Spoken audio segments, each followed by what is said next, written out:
నా పేరు రైతు సంఘం రాష్ట్ర అధ్యక్షుడిని. ఈరోజు రాజపూర్ నుంచి మల్లేపల్లి వరకు రోడ్డు ఓ దిక్కున సైడ్లు లేకుండా గ్యావలు లేకుండా తవ్వేసి బూడిదోసి దీన్ని అధికారం అన్నదే ఉన్నదో లేదో తెలియని పద్ధతుల్లో ఈ పోతంటే ఎవరో మాట్లాడే పద్ధతి లేకుండా దీన్ని కాంట్రాక్ట్ ఎవరు తీసుకున్నారో వాళ్ళ బాగుపడాలా, వాళ్ళ జోబులు అన్ని జోబులు నిండాలనే ఆలోచనతో మాత్రం ఈ రోడ్లు పోసినట్టుంది.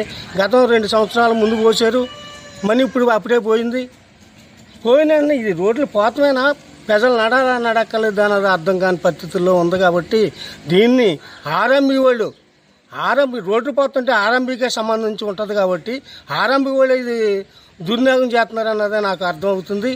దీన్ని రాజకీయ నాయకులు ఏది చెప్తే దీని పద్ధతి కాకుండా ఆర్ఎంబీ వాళ్ళు దీన్ని అనుసరించి గట్టిగా చర్యలు తీసుకుని ఓ దిక్కున సన్నం, ఓ దిక్కున ఎక్కువ, ఓ దిక్కున తక్కువ గోతుల మీద బూడిద ఇస్తాం, గ్యావల పోసేది పోయి బూడిదేత్తం అవుతాయి. సరైనది కాదు, ఇది తార్ రోడ్డు కాదనుకుని నేను దీని మీద అన్ని చర్యలు తీసుకుని దీన్ని అతిక్రమించాలనే దాని మీద నేను చెప్తున్నాను.